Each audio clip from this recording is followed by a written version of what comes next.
हम लोग के माध्यम से कहना चाहूँगा, उन्होंने हिरन को मारा ही नहीं था। सबसे बड़ी भविष्यवाणी आज की मेरी सलमान खान की है, उन्होंने हिरन को नहीं मारा। कहा जाता है कि बॉलीवुड इंडस्ट्री के लिए कि जिसको अपना बॉलीवुड के अंदर करियर बनाना है या मुंबई के अंदर जिसको जमना है, उसको सलमान खान से पंगा नहीं लेना है।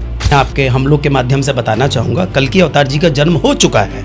अब वर्तमान मतलब प्रेजेंट टाइम में 28 वर्ष प्लस है। स्त्रियों के अंग वस्त्र कम होंगे और नग्न अवस्था में दिखेंगे, जैसे आजकल पैर दिख रहे हैं और सारी चीजें, वो हो ही रहा है ना आजकल ये। पर महाराज जी, वो पत्थर, आप उसको पत्थर मान रहे हो या आप उसको गलत मान रहे हो, पर जो उस रिलेशन में है उसके लिए तो वो रिलेशन ठीक है। धर्म तो क्या है, इंसान ने बनाए। जिस समय पृथ्वी बनाई एक भी मंदिर मस्जिद नहीं था। आपके माध्यम से कहना चाहूंगा, ये किसने बनाया है? हम लोगों ने। बड़े बड़े एक्टर हैं, मैं नाम नहीं लेना चाहूंगा, कुछ खान भी शामिल हैं उसमें जो गे हैं। महाराज जी, आप ये बहुत बड़ी बात बोल रहे हैं। मतलब खान, अगर आप खानों पे क्वेश्चन मार्क लगा रहे हैं तो खान इंडस्ट्री के अंदर 3 ही हैं जो सबसे ज्यादा है। अब मैं बताता हूँ असली गे कौन होता है। शुद्ध भाषा में उसे किन्नर कहते हैं। उस किन्नर की एक पहचान होती है, आज आपके माध्यम से कहना चाहता हूँ। एक स्त्री होती है और एक पुरुष होता है। कि शादियां हमारी ऊपर से तय होके आती हैं। जब आप इस चीज को मानते हैं कि शादियां ऊपर से तय होके आती हैं, हमारा उसमें कोई कंट्रोल नहीं, तो ऐसा भी तो हो सकता है कि उस दोनों लड़के की शादी ऊपर से तय होके आई है। मुस्लिम कंट्रियां समाप्त हो जाएंगी सारी। ऐसा विध्वंस युद्ध होने वाला है और कल की भगवान लीला रचेंगे। वो असली होते हैं, वही गंदगी में नहीं लगते हैं। वो भगवान ने बनाए ब्लेसिंग देने के लिए। आपको बोल देंगे जा पंकज तेरा कार होगा।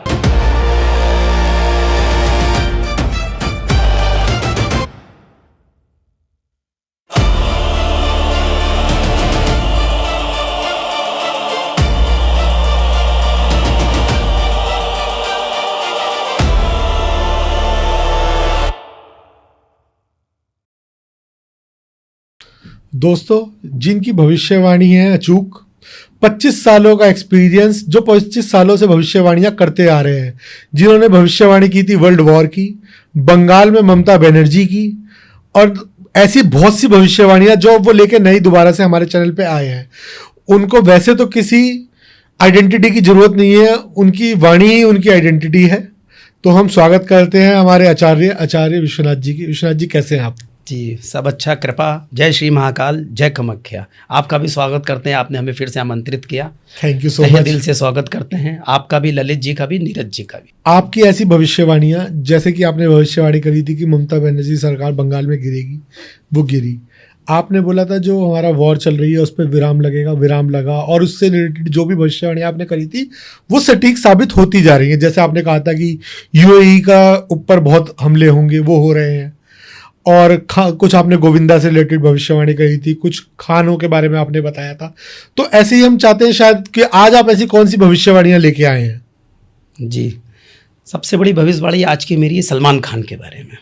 जी, आपने सुना होगा 1998 में सलमान खान जी हिरन मारने के चक्कर में उनको सजा हुई थी, और आज भी उस सजा को वो भुगत रहे हैं। कभी ना कभी उनको बिश्नोई समाज के द्वारा कहीं ना कहीं वो प्रभावित हैं। उसी के चक्कर में वो कुछ कर नहीं पा रहे हैं। मानसिक स्थिति उनकी बड़ी खराब है इस समय। और मैं सबसे बड़ा आपके हम लोग के माध्यम से कहना चाहूँगा, उन्होंने हिरन को मारा ही नहीं था। सबसे बड़ी भविष्यवाणी आज की मेरी सलमान खान की है, उन्होंने हिरन को नहीं मारा। वो भी कहते आए हैं कि मैंने हिरन को नहीं मारा। हाँ, वो 7 लोग थे जी, उनमें से किसी और ने मारा। सलमान खान जी ने हिरन को नहीं मारा। लेकिन वो चूंकि एक बड़े ही दानवीन करण है, आज मैं आपको बताता हूँ। लोग उनको जो गलत कहते हैं, गलत के लिए गलत हैं, वो अच्छे के लिए अच्छे हैं। तो उन्होंने क्या बोला जो 7 वाले थे, भाई तुम्हारा बड़ा पावर है, तुम सबको CM PM को जानते हो, बच जाओगे। उस चक्कर में बेचारे पिस गए। सलमान खान ने हिरन को नहीं मारा। जिन्होंने मारा वो तो सब बाइज्जत बरी हैं, और जिसने मारा ही नहीं वो उस केस में कहीं ना कहीं इन्वॉल्व है। उनके ऊपर आज भी उनके दामन पे ये दाग है कि वो उन्होंने हिरन को मारा है। ऐसी एक भविष्यवाणी और है सलमान खान जी की। वो ये है, आपने सुना होगा 2002 में, आपको याद होगा, या 2000 में एक कार से दुर्घटना हुई थी, जिसमें हुआ था सलमान खान गाड़ी से चलाने एक गरीब व्यक्ति को फुटपाथ पे कुचल दिया। जी, जबकि वो फुटपाथ पे ना बैठकर वो रोड पे बैठा हुआ था या सोया हुआ था, रात्रि काल था, लेकिन वो दूसरा खान बैठ के चला रहा था गाड़ी। उन्होंने भी बोला सलमान भाई बचा लो, आप तो सलमान खान हो, बच जाओगे। तो मैं आपके माध्यम से कहना चाहता हूं, सलमान खान से वो एक्सीडेंट नहीं हुआ था, लेकिन सलमान खान जी ने बोला मेरे से एक्सीडेंट हुआ है। वो दुर्घटना भी सलमान खान जी से नहीं हुई थी, निर्दोष हैं वो, लेकिन उसके चक्कर में भी उनको सजा हुई। अच्छा महाराज जी, जैसे कि कहा जाता है कि बॉलीवुड इंडस्ट्री के लिए कि जिसको अपना बॉलीवुड के अंदर करियर बनाना है या मुंबई के अंदर जिसको जमना है, उसको सलमान खान से पंगा नहीं लेना है। तो कहीं ना कहीं ऐसा तो नहीं है कि आप भी उनसे डर की वजह से ऐसा बोल रहे हो सलमान खान के बारे में? जी नहीं, बिल्कुल नहीं। मैं महाकाल और कामाख्या देवी के अलावा किसी और से नहीं डरता। ब्रह्मांड की कोई भी शक्ति हो, सलमान खान क्या चीज़ है। लेकिन सलमान खान हकीकत में दानबीन करना है, वो साथ देते हैं लोगों का। जैसे मैंने आपको बोला कि उन्होंने हिरन नहीं मारा, उन्होंने दुर्घटना नहीं हुई उनसे, लेकिन वो बेचारों ने एक दोस्ती यारी के नाते बोल दिया। सलमान के ब्रह्मांड का कोई भी पीएम हो, सीएम हो, किसी से भी मैं नहीं डरता। अच्छा, जैसे महाराज जी आपका कहना है कि सलमान खान दानबीन कर्ण है, लेकिन अगर हम देखें तो विवेक ओबराय का कैरियर उन्होंने ख़त्म किया, और ना जाने ऐसे बहुत से लोग हैं जिनका उन्होंने कैरियर ख़त्म किया है, जो बॉलीवुड में कहा जाता है कि उनसे पंगा उन्होंने लिया और उनका कैरियर ख़त्म हो गया। तो कहीं ना कहीं ये उनकी बात के ऊपर भी क्वेश्चन मार्क आप लगा रहे हैं? जी बिल्कुल, आप सही कह रहे हैं। विवेक ओबराय को बनाने वाले भी सलमान खान जी, आज आपको मैं बताना चाहूंगा। जब आपने किसी का साथ दिया तो उससे पंगा नहीं लेना चाहिए ना। बिल्कुल। अब शेर से कुत्ता पंगा नहीं ले सकता ना, तो सलमान खान शेर ही है। इस फिल्मी दुनिया में 3 जो हैं देव हैं, सलमान, शाहरुख और आमिर खान। अमिताभ बच्चन महानायक है, तो इसलिए सलमान खान से कहाँ पंगा ले सकता है कोई जी। तो इसलिए विवेक ओबराय ने गलत किया था, सलमान खान ठीक है अपनी उस जगह पे। अच्छा महाराज जी, मैं अब इसके अंदर आपसे, ये तो आप हमारी बॉलीवुड के बारे में आपने थोड़ी सी भविष्यवाणियाँ करी, लेकिन मैं आपसे जैसे कुछ जानना चाहूँगा कि कलगी अवतार के बारे में। क्या कलगी अवतार का जन्म हो चुका है, या अगर नहीं हुआ है तो कलगी अवतार का जन्म कब होगा? देखिए, सर्वप्रथम मैं आपके हम लोग के माध्यम से बताना चाहूँगा, कल्कि अवतार जी का जन्म हो चुका है और वर्तमान मतलब प्रेजेंट टाइम में 28 वर्ष प्लस है वो। अच्छा, उनकी आयु जो है वो 28 वर्ष के हो चुके हैं। वो अकेले नहीं हैं, माता वैष्णो देवी भी है जो वैष्णवी नाम से प्रकट है, वो 18 प्लस मतलब 18 वर्ष की हो चुकी है माता रानी। लेकिन इसके लिए जानने के लिए पहले मैं आपको पूर्व काल में ले जाता हूँ कि कलयुग आएगा कैसे, या आया कैसे। ये 4 युग में बटा हुआ है, सतयुग, त्रेता युग, द्वापर युग और कलयुग। लेकिन ये एक युग नहीं है, ये एक हुआ जो चल रहा है, ये 28वां कलयुग है। इसके पहले 27 युग समाप्त हो चुके हैं। ये शायद आज आप पहली बार सुन रहे हो। पहली बार सुन रहे हो। आपने शिव जी को देखा होगा नरमुंड की माला पहने हुए। वो असल में नरमुंड की माला किसकी, मैं आपको बताता हूँ। एक दिन महाराज बैठे थे, शिव महाराज अपने आदिदेव, पूर्ण पार ब्रह्म परमेश्वर, जिन्हें आदिदेव महाशिव कहते हैं, महाकाल। तो माता ने पूछा, आदिशक्ति ने, शक्ति हैं जिन्हें कहते हैं, हे देव आप ये नरमुंड की माला किसकी बैठे हैं, गिनती करने पे ये 27 क्यों हैं? प्रभु हंसने लगे, बोले हे आदिशक्ति, तुम्हें पूर्व काल से ज्ञात है, फिर भी तुम मानव जाति के लिए पूछ रही हो, तो मैं कहना चाहता हूं ये 27 नरमुंड माला तुम हो, आप हो। तो देवी बोली मैं कैसे महादेव?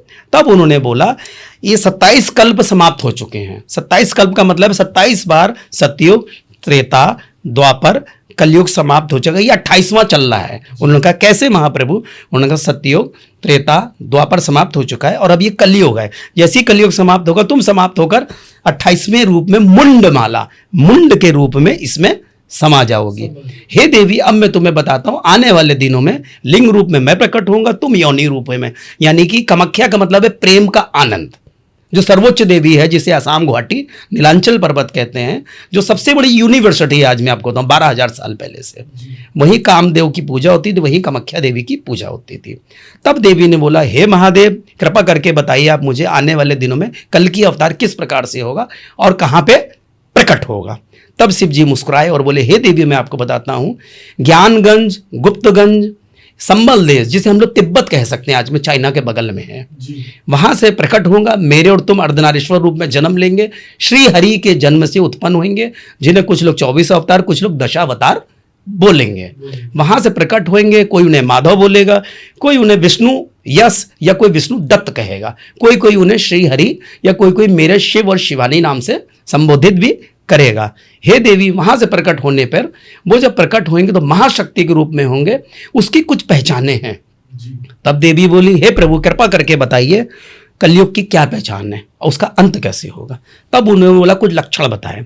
घर घर में नृत्य होंगे, आप लोग देख रहे होंगे घर घर में आजकल नृत्य हो रहे हैं। ग्रंथ सारे जो हमारे बड़े बड़े शोरूम नहीं होते हैं, आजकल शोरूम में क्या मिल रहा है आपको? जूते। और ग्रंथ हमारे कहाँ हैं? सड़कों पे भी उतरे हैं। ठीक। तीसरा, स्त्रियां जो बाल होती हैं, पहले स्त्री बाल खुलना मतलब शौक की निशानी होती थी, और आजकल हर दूसरी स्त्री क्या कर रही है, फैशन की निशानी। स्त्रियों के अंग वस्त्र कम होंगे और नग्न अवस्था में दिखेंगे, जैसे आजकल पैर दिख रहे हैं और सारी चीजें, वो हो ही रहा है ना आजकल ये। और भाई और पिताजी बेटी का धन खाएंगे, वही हो रहा है ना, घर घर में नृत्य हो रहा है, घर घर में इस बेटी कमा रही है, भाई बाबू बाबू बन बैठा हुआ है घर के अंदर, पिताजी बेटी का पैसा धन कमा रहा है या खा रहा है, वही सब कुछ हो रहा। तब वो देवी ने बोला, हे प्रभु और क्या लक्षण है, और साथ में जब श्री हरि प्रकट होंगे तो वैष्णो देवी कहाँ से प्रकट होंगी। तब उन्होंने बोला, हे देवी मैं तुम्हें पूर्व काल की कथा बताता हूं जो त्रेता युग से श्री राम जी से जुड़ी हुई है। ये कथा शिवजी जी ने पार्वती को सुनाई, पार्वती जी आदि शक्ति को सुनाई, पार्वती जी को नहीं। हाँ, आदि शक्ति को। पार्वती के ऊपर जो है सती उमा है जो जल के राख हो गई थी, ये आदि शक्ति है, क्योंकि शिव और आदि शक्ति तो अर्धनारीश्वर है ना, वही अपने रूप में श्री हरि को दशावतार 24 अवतार में जैसे कहते हैं अवतार लेते हैं। जो हरि है वही शिव है, जो शिव है वही राधा है, वही राधा वही शिव है। तब उन्होंने बोला, हे प्रभु महाप्रभु कृपा करके मुझे बताएं जिससे समस्त जनता का कल्याण हो। तब शिव जी बोले, त्रेता युग में जब राम जी लंकाधिपति रावण का वध करने जा रहे थे, तब रास्ते में सगर पुत्र राजा सागर जो थे उनकी पुत्री थी वैष्णवी करके, उसका एक ही नाम था, मैं तो राम ही नाम जपायूं, बोलो राम श्री राम जय जय राम, राम ही नाम जपायूं। जब श्री राम जी वहाँ पहुँचे हैं तब उन्होंने उनकी आव भगत करी, जैसे आजकल दाल चावल खाना पीना होता है, उन्होंने ड्राई फ्रूट हुआ होगा या जो भी फल है एप्पल है बनाना सब खिलाया माता रानी ने राम जी को। तब उन्होंने बोला, हे प्रभु मैं बड़ा प्रसन्न हूँ आपसे और मैं आपसे विवाह करना चाहती हूँ। लेकिन श्री राम जी ने क्या बोला उनसे, हे देवी मैं पहले से ही शादीशुदा, मतलब विवाह हो चुका है और सीता मेरी धर्म पत्नी, मैं दूसरा विवाह नहीं कर सकता। तब वैष्णवी रोने लगी, उस समय वैष्णो देवी का नाम क्या था, वैष्णवी, ना कि वैष्णव। तब उन्होंने बोला, ठीक है मैं तुम्हें वचन देता हूं कि मैं जा रहा हूं कहां पे, रावण को मारने, मैं लौट के आऊंगा वहां से, तुम मुझे पहचान लेना। लेकिन दुर्भाग्यवश जब वो लौट के आए उनकी वेशभूषा बदली हुई थी, देवी पहचान नहीं पाई। तब महाप्रभु ने श्री हरि ने अपना पूरा राम जी का अवतार दिखाया और बताया कि मैं श्री राम हूँ। तब वो रोने लगी, हे प्रभु अब क्या होगा, अब आप द्वापर युग में मुझसे विवाह करिएगा। बोलिए नहीं, वहाँ मैंने पहले से ही रुक्मणी राधा को बोल के रखा, मैं तुमसे कलयुग में जब मैं कल की अवतार लूंगा तब तुम यहाँ से त्रिकुट पर्वत पे तब तक वास करोगी हजारों साल, लगभग 5000 वर्ष तक, और मैं वहाँ से प्रकट होऊंगा संबल से, तुम प्रकट होगी जम्मू से, तब हमारा तुम्हारा मिलन होगा, तब मैं तुमसे विवाह करूंगा, तुम भी उस समय शत्रुओं का नाश करोगी, इधर से मैं करूंगा उधर से तुम करोगी। और मैं खाली मानव के लिए ही जन्म नहीं लेने वाला हूँ, पशुओं के लिए भी, पक्षियों के लिए भी, जो मत्स्य मतलब मछलियाँ जो हैं उनके लिए भी। अभी आपने सुना होगा कहीं पर एक पेड़ काटा गया, उसमें से कई ऐसे पक्षी तो जो बेचारे अपने बीवी बच्चों के संग चिपटे चिपड़े, उन्होंने पेड़ नहीं छोड़ा, क्योंकि वो क्या कह रहे हैं, मेरा घर है, और लेकिन लोगों ने काट दिया। तो भगवान उनके लिए भी आ रहे हैं, हमारे आपके लिए नहीं आ रहे। हम लोग सारे 800 करोड़ है, पशु पक्षियों की तो गिनती अनंत है, मछलियों की गिनती तो और अनंत है, और अनंत है। सही कह रहे हैं आप आचार्य जी। जैसे कुछ हमारे 10 अवतार रहे हैं, तो उनके बारे में आपका क्या कहना है और उनके क्या नाम हैं? जी देखिए, सर्वप्रथम सबसे पहले जो अवतार माना गया हमारे धर्मशास्त्रों में, जो हम लोग ग्रंथों में पढ़ा गया है, वो मत्स्य अवतार है। मत्स्य का मतलब होता है मछली वाला अवतार, ठीक है।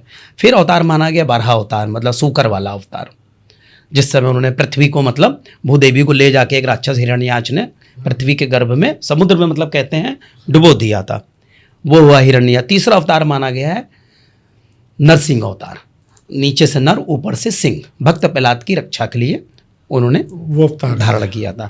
चौथा अवतार जो माना गया है वो माना गया है कुर्मा अवतार, जो कछुए का माना गया है। हमारे धर्मशास्त्रों में उसे दूसरा अवतार माना गया है, जो कि गलत है। क्यों? कुर्मा अवतार जब हुआ है तो राक्षस राज राजा बलि ने उसको सेता था। सेतने का मतलब होता है जिस समय नागराज वासुकी का बंधन बना है, वासुकी का उसको अमृत मंथन हुआ, तो वो राजा बलि थे। तो राजा बलि पहले कैसे आ सकते हैं, वो तो आएंगे ना, नरसिंह के बाद ही आएंगे वो। ये लॉजिक है और पढ़ी लिखी बात है, ये लाखों पंडितों को मालूम नहीं है। आपके माध्यम से कहना चाहता हूँ, चौथा अवतार नरसिंह ना होकर चौथा अवतार कुर्मा अवतार है। पांचवा अवतार है वामन, जिन्होंने 3 पग में, पहले पग में पृथ्वी, दूसरे में ब्रह्मांड, तीसरा जब उन्होंने बोला तो राजा बलि ने बोला, प्रभु मेरे सिर पे आप अपना शीश पे सर रख लीजिए, सर पे रख लीजिए, सर पे पैर रखिए। छठा अवतार परशुराम। परशुराम अवतार भी मतलब अपने आप में बहुत प्रभावशाली अवतार माना गया है। उसका कारण क्या है मैं आपको बताता हूँ। एक बार उनके पिताजी ने बोला अपनी माँ की गर्दन तुम काट लो। क्यों बोला? एक गंधर्व राज आए हुए थे, बड़े खूबसूरत थे, उनकी माँ की नज़र उन पे पड़ी तो थोड़ा सा वो मोहित हो गई। ये बात महर्षि को, परशुराम के पिताजी को मालूम पड़ गई। इस कारण बस उन्होंने खाली एक पल भर को ही देखा था, श्राप दे दिया कि तुम्हारी गर्दन काट दूंगा। परशुराम से बोले जा बेटा गर्दन काटो, और परशुराम जी ने गर्दन काट दी। फिर परशुराम जी बोले हे पिताजी मुझे वरदान दीजिए। बोले क्या मांगते हो? बताओ बेटा, तुम खुश हो गए तुमसे, मेरी माँ को जिंदा कर दो। तब उन्होंने अपनी तपोबल और शक्ति से उनकी माता को जिंदा कर दिया। फिर परशुराम अपना तप में चले गए। कुछ समय बाद लौट के आए तो उस समय पृथ्वी पे क्षत्रियों के रूप में, जैसे प्रेजेंट टाइम में मिलिट्री, कार्तिकेय अर्जुन एक महान बलशाली राक्षस प्रवृत्ति का था, उसने लंकाधिपति रावण तक को हरा दिया था। आज मैं आपको बताना चाहता हूँ सहस्त्रबाहु का मतलब होता है 1000 उसकी बाहें थी। इतना बलशाली था, उसने लंकाधिपति रावण को अपनी बाहों में पकड़कर निचोड़ दिया था। रावण रोने लगा था वहां पे। तो उसके पिताजी विसर्वा ऋषि उसको वापस लेके आए थे अनुनय विनय करके। उस राजा को, उनके मम्मी पापा को, माता पिता को जब मारा है मतलब उन्होंने, तो सहस्त्रबाहु अर्जुन के सारी उन्होंने सहस्त्र जितनी भुजाएं थी सबको काट डाला। ये परशुराम अवतार था मेन। फिर इसके बाद आते हैं त्रेता युग में श्री हरि की कृपा से प्रभु राम जी का हुआ, जिन्होंने लंका जाके लंकाधिपति रावण का वध करके समस्त संसार से, जिसे कहते हैं, दुष्टों का विनाश किया। कुंभकर्ण को मारा, मेघनाथ आदियों को मारा। फिर इसके बाद होता है दुर्लभ अवतार, जिसे कहते हैं प्रभु श्री कृष्ण का अवतार, जिन्होंने कंस है और इसके अलावा भी मुरा राक्षस है और भी काफी राक्षसों का वध किया। फिर इसके बाद कुछ लोग बुद्ध को मानते हैं। बुद्ध को मैं नहीं मानता, क्योंकि बुद्ध भगवान नहीं थे। हमारे किसी भी शास्त्र आदि में, 18 शास्त्रों में, वेदों में बुद्ध का नाम कहीं नहीं है। बुद्ध को भगवान का दर्जा नहीं दिया गया। हाँ, सन्यासी थे वो सन्यासी। हाँ, जैसे कबीर साहब थे और साईं बाबा थे। हाँ, साईं बाबा थे। आज के समय में प्रेमानंद महाराज जी को आप बोल सकते हैं ऐसे, अभी भी पूरा नहीं बोल सकते इस तरह से। फिर आज के समय में मैं कहने वाला कल की अवतार मैं बताना चाहता हूँ, वो 64 कलाओं में आएंगे। 64 कलाओं का मतलब क्या होता है मैं बताना चाहता हूं आपको। श्री कृष्ण भगवान थे जैसे कि एक जगह पे युद्ध कर रहे थे कंस के संग, वो नहीं करेंगे ऐसा। वो 200 कंट्रियों में 200 जगह मौजूद हो जाएंगे। समस्त ब्रह्मांड से आतंकवादियों का नाश करेंगे। उनके साथ में कौन होगा? वैष्णवी रानी, मात्र 18 से 20 साल की उम्र में। उनकी उम्र होगी 28 प्लस, 28 से 30 साल की उम्र में। नाश करेंगे। ब्रह्मांड से जितने आतंक हैं, जो पशु पक्षियों का भक्षण करते हैं, उन सभी का सर्वनाश करेंगे। उनको हिंदू मुसलमान सिख ईसाई से मतलब नहीं है।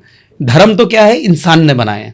जिस समय पृथ्वी बनाई एक भी मंदिर मस्जिद नहीं था। आपके माध्यम से कहना चाहूंगा, ये किसने बनाया है? हम लोगों ने।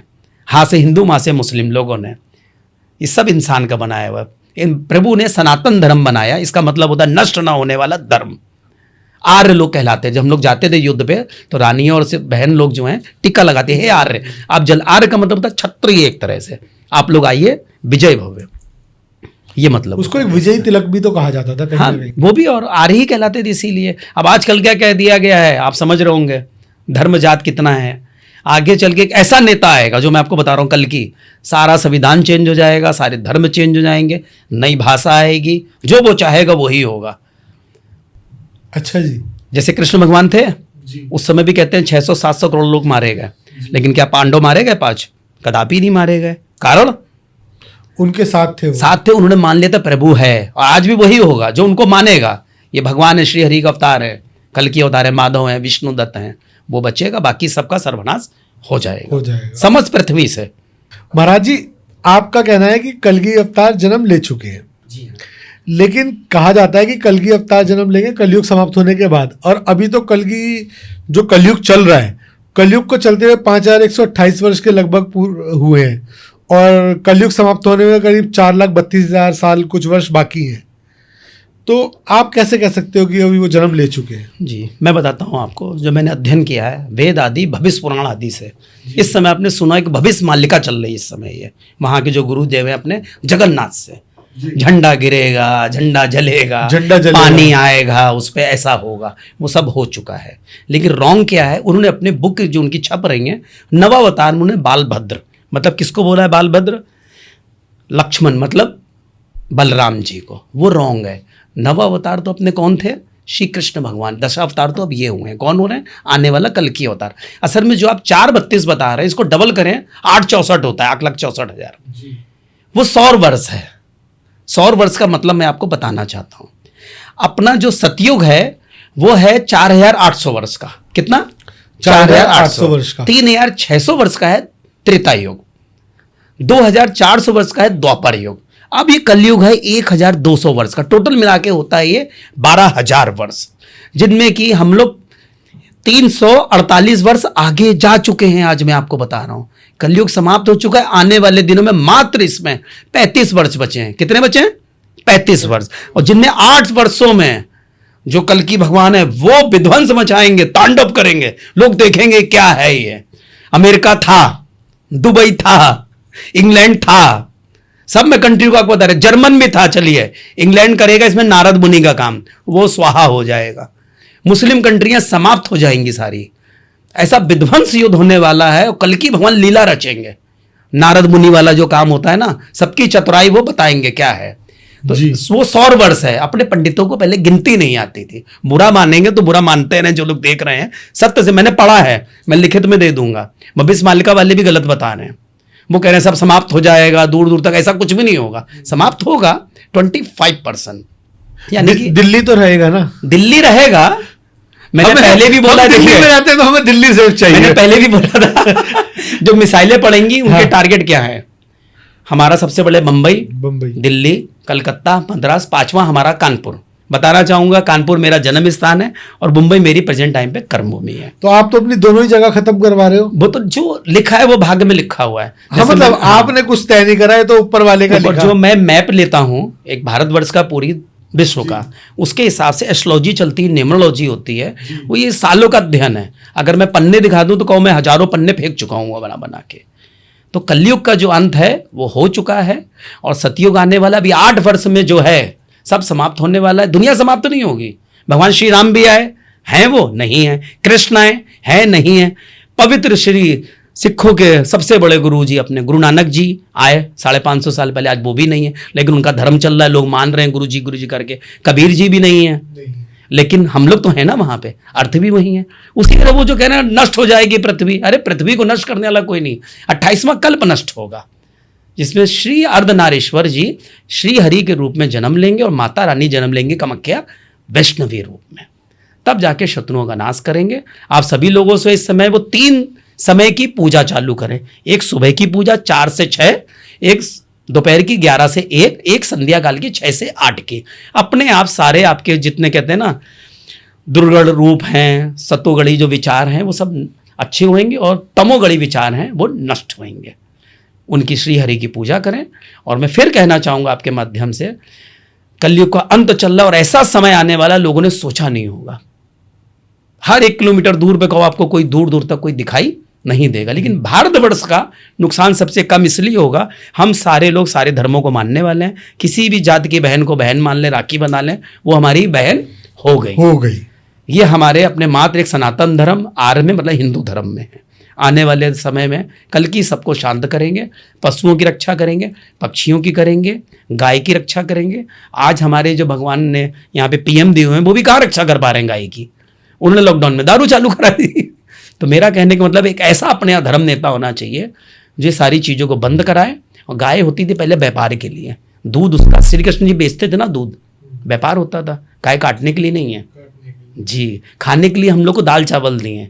अरब देशों में होता था जहाँ पे जमीन 100-100 फीट तक रेगिस्तान था, तो वहाँ पे लोग दफनाए जाते थे। खाने को कुछ नहीं था तो वो जानवरों को मार के ऊँटों को और खाया करते। अरब का मतलब भेड़ बकरियों को काट के खाया करते थे। अरब का मतलब ही आज आपको बता दें ऊँटों का देश और घोड़ों का देश है। इसलिए तो दोस्तों, महाराज जी ने तो अपनी बातों से हमें जो मन में एक डर और पैदा कर ही दिया है और इन्होंने बता दिया है कि कैसे कैसे जो है किन किन देशों का नाश होगा। लेकिन इसके बीच में मैं आपसे एक चीज़ जरूर कहना चाहूँगा कि इस टाइम गर्मी बहुत ज़्यादा बढ़ रही है। टेम्परेचर जो है वो 50 डिग्री के आसपास पहुँच रहा है। तो इस बीच में आप अपने आप को पानी पीते रहिए, अपने आप को हाइड्रेटेड रखिए, नींबू पानी पीजिए। और चलिए फिर से शुरू करते हैं महाराज जी के साथ एक नया क्वेश्चन। तो महाराज जी, मेरा क्वेश्चन ये है, महाराज जी, कलयुग में पुराणों की क्या क्या कथा है? जी देखिए, क्या है, कथाएं तो बहुत हैं। कलयुग के बारे में ये बताया गया, लक्षण और जो कुछ बताए गए हैं, जैसा भी मैंने आपको पूर्व काल में भी बताया, वो सब कुछ वर्तमान में चल रहा है। भाई भाई का वध करेगा, वर्तमान में हो रहा है। ये श्री कृष्ण ने अर्जुन से बोला है, हे अर्जुन सुन कलयुग की क्या पहचान होगी, क्योंकि उन्होंने कुछ ऐसे दृश्य देखे थे वहां पर।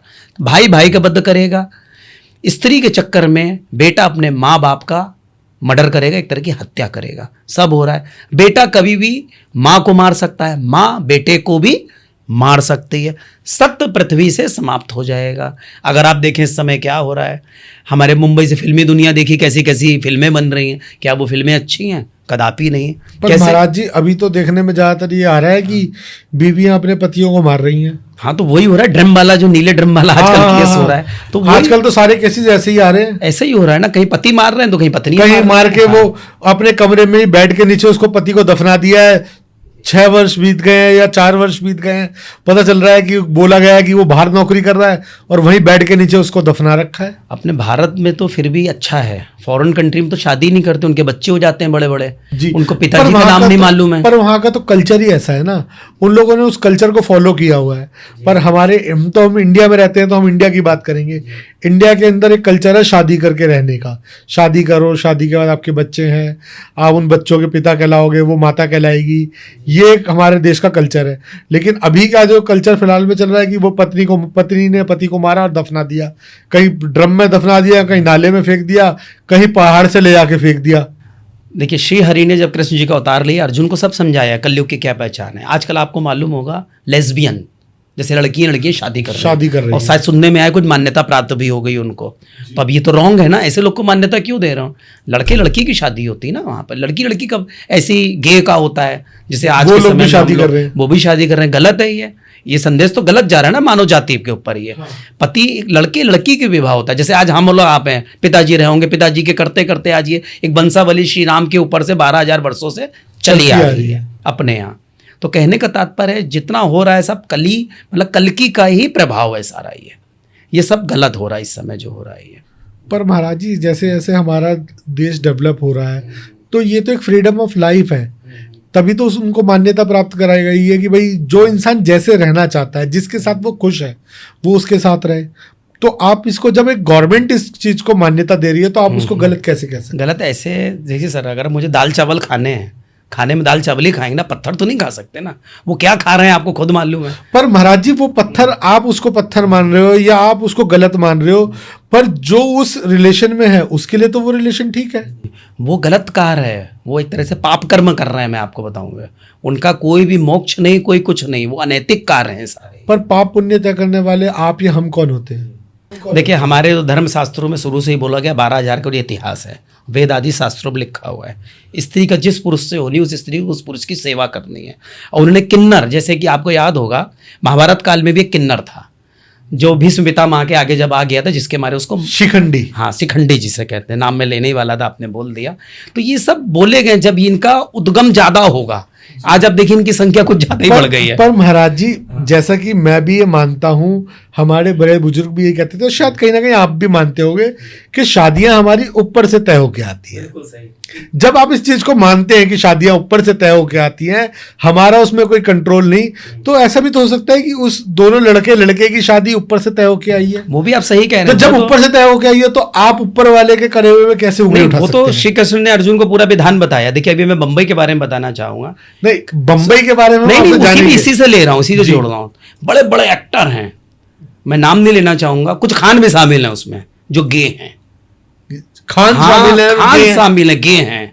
महाराज जी आप ये बहुत बड़ी बात बोलना आपके मतलब खान, अगर आप खानों पे क्वेश्चन मार्क लगा रहे हैं तो खान इंडस्ट्री के अंदर 3 ही है जो सबसे ज्यादा है। बहरहाल मैं आपको बता देना आपके माध्यम से, गे हैं और पूरे में प्रचलित हैं, और वो जिसको चाहते हैं उसको स्टार भी बना देते हैं, वो अपने ग्रुप में शामिल करते हैं। उनका एक संगठन और है, इल्लू मिलाती कहते हैं, कुछ लोग इल्लू मिलाती कहते हैं, अलग अलग ढंग से, थोड़ा ता और टा का फर्क है। वो यही एक ब्रांच चली आ रही है जिसमें कुछ लेस्बियन में शामिल है, जो बड़ी बड़ी हीरोइनें शामिल है, एक्ट्रेस जिसे कहते हैं। ये पापी कर्म है ये। आप फिल्मों को देख के आप अपने बच्चों को शिक्षा करोगे, आप अपने बेटे बेटी को तो नहीं बता सकते, कम से कम बेटी को तो नहीं। मेरी खुद की बेटी 15 साल, मैं थोड़ी बताऊंगा बेटा ये लेस्बियन है, गे है अपने बच्चों को। ये अच्छा होता तो हमारा जी आज की डेट में तो हमारा किताबें इतनी डेवलप हो गई है, सोशल मीडिया इतना एडवांस है कि हमें बच्चों को बताने की जरूरत ही नहीं है।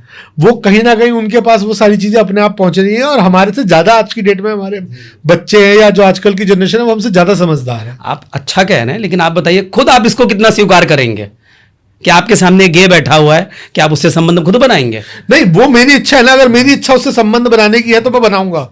अगर मेरी इच्छा ही नहीं है, मेरे मन में उसके लिए कोई भाव नहीं है, तो मैं उससे कोई अपना संबंध नहीं बनाऊंगा। परमात्मा ने मेल को बनाया फीमेल के लिए, न कि मेल को मेल के लिए बनाएगा। आजकल तो हमारे सब जगह पे पूरे इंटरनेशनल में, चाहे इंडिया में हो बाहर पे भी, सब सिलिकॉन की आप समझ रहे होंगे ऑपरेशन हो रहे हैं। अब एक संजय बांगड़ करके बहुत बड़ा क्रिकेटर है, उसका बेटा था, बहुत खूबसूरत है, अच्छा क्रिकेट खेलता था, लेकिन वो लड़की बन गया। अब ये क्या है, ये या प्रकृति को चेंज कर रहे हैं आप? ये महाराज जी, मेरा मानना ये है कि आप इसको कह रहे हैं कि वो प्रकृति को चेंज कर रहे हैं, या उन्होंने अपना ऑपरेशन करा के अपना जेंडर चेंज कराया। पर जैसे कि अगर हम देखते हैं कि भगवान ने बनाया मेल और फीमेल, लेकिन उसके बीच में भगवान ने किन्नर भी बनाया है।